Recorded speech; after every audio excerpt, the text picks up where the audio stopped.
अस्सलामुअलैकुम। बहुत ही कमाल की रेसिपी के साथ। जी हाँ, अगर आप कढ़ाई खा खा के और हांडी खा के बोर हो गए हैं तो बस आपने एक दफ़ा ये बाल्टी गोश्त को ज़रूर ट्राई करना है। एक बहुत ही मुख्तलिफ जायके की इसकी जो है ग्रेवी बनती है और आसान सी एक रेसिपी है। एक दफ़ा इसको ज़रूर ट्राई कीजिएगा, आपको ज़रूर एक डिफरेंट टेस्ट खाने को मिलेगा।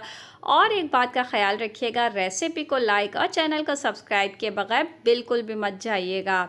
तो सबसे पहले आधा कप तेल को गरम कर लेंगे। जैसे ही तेल गरम हो जाएगा तो उसमें कुछ खड़े मसाले, आधा चाय का चम्मच काली मिर्चें, एक तेज़ पत्ते को तोड़ लिया है, एक बड़ी इलायची, एक दालचीनी, एक चाय का चम्मच सफ़ेद ज़ीरा, दो छोटी इलायचियाँ और 3 लौंग।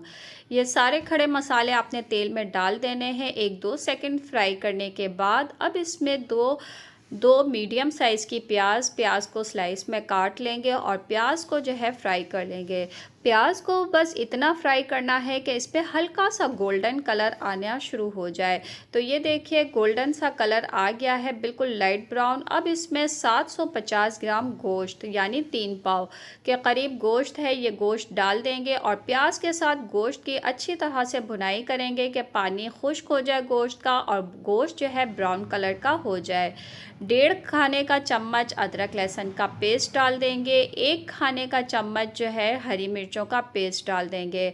अब दोबारा से अदरक लहसुन के पेस्ट के साथ अच्छी तरह गोश्त की भुनाई करेंगे 2 मिनट के लिए, ताकि गोश्त की जो स्मेल हो वो यहाँ ख़त्म हो जाए।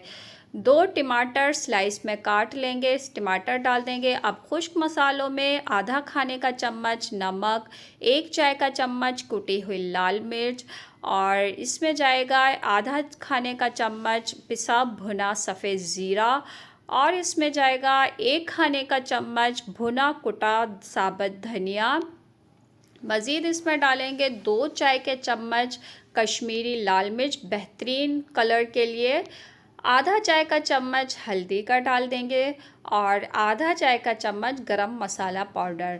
अब इन तमाम मसालों को गोश्त के साथ मज़ीद भुनाई करेंगे, यहाँ तक भुनाई करेंगे कि टमाटर जो है वो हल्के से नरम होने लगें और ग्रेवी का कलर जो है बहुत ही खूबसूरत आना शुरू हो जाए। तो ये देखिए बहुत ही खूबसूरत ग्रेवी का कलर आना शुरू हो जाएगा।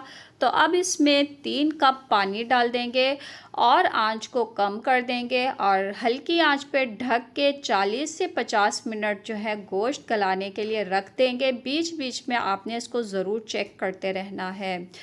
40 से 50 मिनट के बाद अब चेक कर लेते हैं। ये देखिए पानी जो है वो खुश्क हो गया है, तेल ऊपर आने लगा है और मसाला भी चेक कीजिए ग्रेवी कितनी थिक हो गई है। अब इसमें जो है आधा कप फेंटा हुआ दही डाल देंगे। गोश्त को आपने चेक कर लेना है कि गल गया है, उसके बाद ही दही डालिएगा और अब दही को जो है मिक्स कर लेंगे गोश्त के साथ। अच्छी तरीके से मिक्स करने के बाद अब इसमें 3 साबुत हरी मिर्चें डाल देंगे। बस मज़ीद इसको 2 मिनट ढक के बिल्कुल हल्की आंच पे पका लेंगे ताकि दही का पानी जो है वो खुश्क हो जाए। तो ये लीजिए 2 मिनट के बाद आपकी मज़ेदार सी और मुख्तलिफ़ स्टाइल की बाल्टी गोश्त तैयार है।